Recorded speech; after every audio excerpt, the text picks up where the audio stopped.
भगवती दुर्गे मैया की जय। नमस्कार बंधुओं, आज मैं आपके सामने मलमास के विषय में थोड़ी सी चर्चा करेंगे। इसे मलमास भी कहते हैं, इसे अधिक मास भी कहते हैं और इसे पुरुषोत्तम मास भी कहा जाता है। इसमें बहुत महत्व है, दान पुण्य का तो बहुत बड़ा महत्व रहता है। अब इसमें आप देखिए ये मलमास क्यों मनाया जाता है और इसमें क्या करना चाहिए क्या नहीं करना चाहिए, इसके विषय में आज मैं आपके सामने थोड़ा सा चर्चा करूंगा। और इस समय वर्तमान में भी मलमास का महीना चल रहा है, कुंवार का महीना है और इस मलमास में अभी कुछ दिन बाकी हैं। तो आइए इस विषय में चर्चा करते हैं। पहले ये जानने की कोशिश करते हैं कि ये मलमास कैसे और क्या इसका प्रभाव है, क्यों होता है। ज़रा ये भविष्य पुराण के माध्यम से मैं आपके सामने इस बात को रखूँगा। देखिए, इसमें ये बताया गया है भविष्य पुराण में, मध्य पर्व के द्वितीय भाग में ये बात आई है। इसमें लिखते हैं, सूत जी कह रहे हैं कि मास 4 प्रकार के होते हैं। एक चंद्रमास जिसे चांद्र कहते हैं, दूसरा सौर, तीसरा सावन तथा चौथा होता है नाक्षत्र।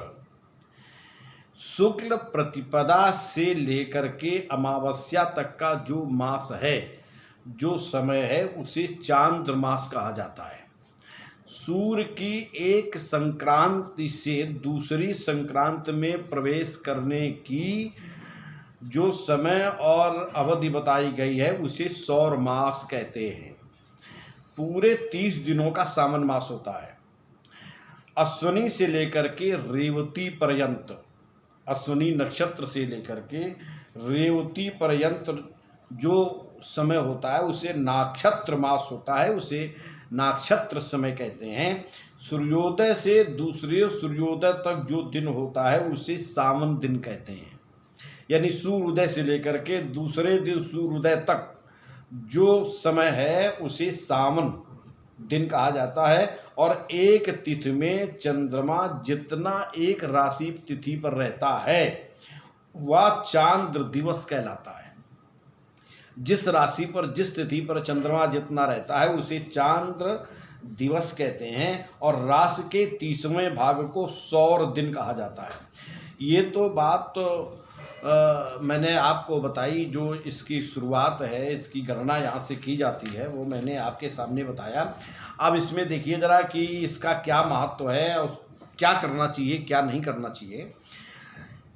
इसमें सूर्य की कोई संक्रांति नहीं होती है। ये जो अधिक मास है जिसे पुरुषोत्तम मास कहा जाता है, इसमें सूर्य की कोई संक्रांति नहीं होती है और ये प्रायः 32 महीने बाद ये समय आता है।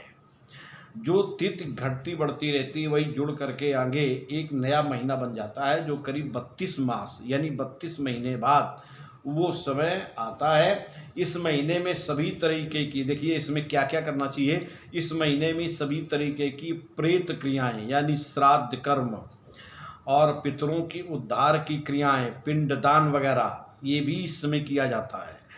प्रेत क्रियाएं तथा सपिंडन क्रियाएं, जो भी पिंडदान वगैरह करना है, किसी की आत्मा को शांति के लिए जो भी उपाय करने हैं, वो सारी क्रियाएं, सारे उपाय इस समय किए जा सकते हैं। परंतु यज्ञ, बड़े बड़े यज्ञ और विवाह आदि कर्म, जैसे गोद भराई है या विवाह है या परीक्षा है, फलदान है, ये सब कोई कार्यक्रम इसमें नहीं किया जाता है। इसमें तीर्थ स्नान, देव दर्शन, व्रत, उपवास आदि ये तो आप कर सकते हैं।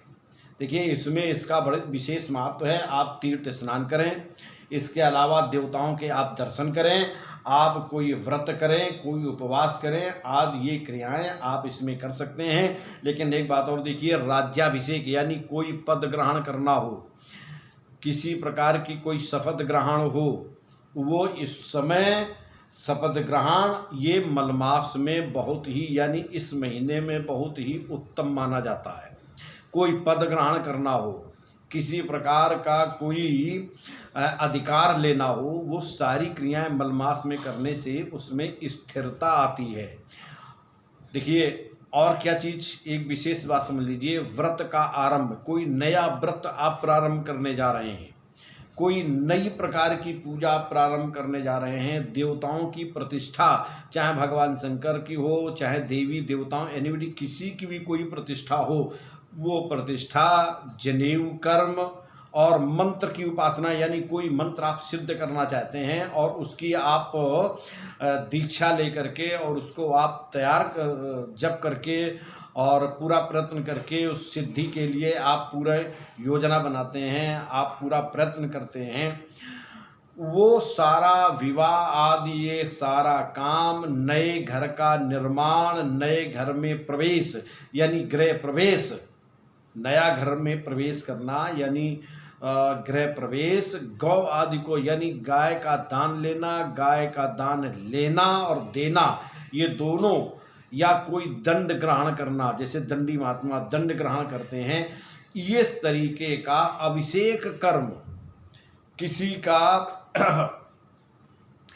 कोई बहुत बड़ी विशाल बड़ी पूजा, उसका अभिषेक कर्म ये, और कन्या का विवाह होने के बाद में अगर पहली बार वापसी हो रही है तो दुरागमन और बड़े बड़े यज्ञादि ये क्रियाएं इसमें नहीं करनी चाहिए। ये मलमास में इसको निषेध बताया गया है। देखिए अब आपको क्या क्या और करना है जरा उसके विषय में भी आप देख लीजिए। श्रीमद् भागवत की कथा का आयोजन यानी कथा को सुनना, श्रीमद् भागवत की पुराण को सुनना, उनका अनुष्ठान करें, कथा का श्रवण करें, राम जी की श्री राम कथा का श्रवण करें, हरिवंश पुराण, श्री सूक्त आदि का पाठ, ये अगर आप अपने घर में करते हैं या कहीं पर भी सुनते हैं, अनुष्ठान कराते हैं, तो ये आपके लिए बहुत ही लाभकारी होगा। आचरण पर विशेष ध्यान दें। याद रखिए अगर आपके आचरण गलत हो रहे हैं तो उसमें सुधार लाने की आवश्यकता है। इस महीने में भगवान विष्णु की पूजा विशेष करके करनी चाहिए और ओम नमो भगवती वासुदेवाय मंत्र का जप करना चाहिए। इसमें नमा आगे शब्द नहीं लगाया जाता है। बहुधा लोग ओम नमो भगवते वासुदेवाय नमा कहते हैं, ये नमा शब्द अशुद्ध है, इसलिए यहाँ पर केवल इतना ही बोला जाएगा ओम नमो भगवते वासुदेवाय। इतने ही मंत्र का जप करें। ये 12 अक्षर का मंत्र कहलाता है, ये मूल मंत्र है भागवत जी का। साधक अपने व्यवहार में नरमी रखे, यानी आप किसी से कठोर वचन ना बोलें, आप दूसरों से हमेशा मृदु व्यवहार करें और अपने आचरण में निर्मलता लाएं। भागवत की पुस्तक का दान करें और दीप दान करें, दान पुण्य करें। ये सब इस महीने में करने से बहुत बड़ा लाभ मिलता है। अपने गुरु को दिया गया दान बहुत ही लाभकारी होता है, इसलिए मलमास में अपने गुरु की पूजा करें और अपने गुरु को विधिवत स्वर्ण आदि जैसा भी हो सके वैसा दान दे। और दान देने के बाद में याद रखिएगा कि दान यज्ञ की पत्नी का नाम दक्षिणा है, यानी जब आप दान दें तो दान देने में बाद में दक्षिणा अवश्य दे। बिना दक्षिणा के कोई भी यज्ञ पूर्ण नहीं होता है। इसके बाद में अपने गुरु को दिया गया दान ये बहुत अनंत पूर्ण फल प्रदान करने वाला होता है।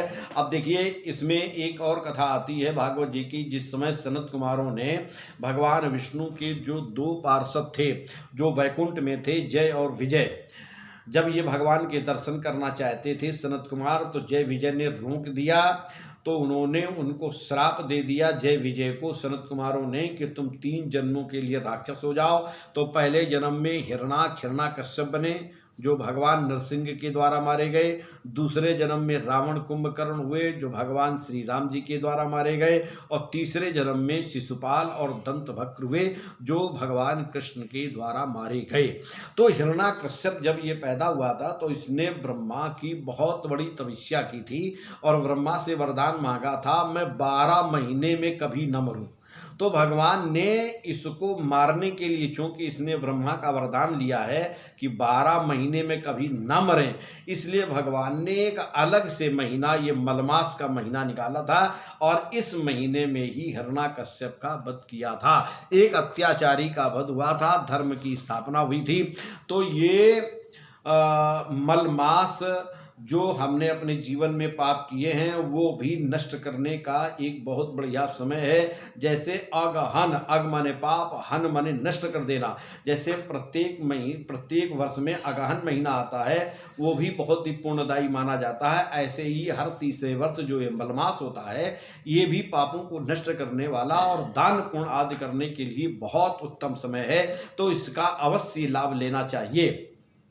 मित्रों, आज मैं इन्हीं शब्दों के साथ में मैं अपनी वाणी को विराम करूंगा और फिर कुछ नई जानकारी के साथ में मैं आपके सामने फिर उपस्थित होऊंगा।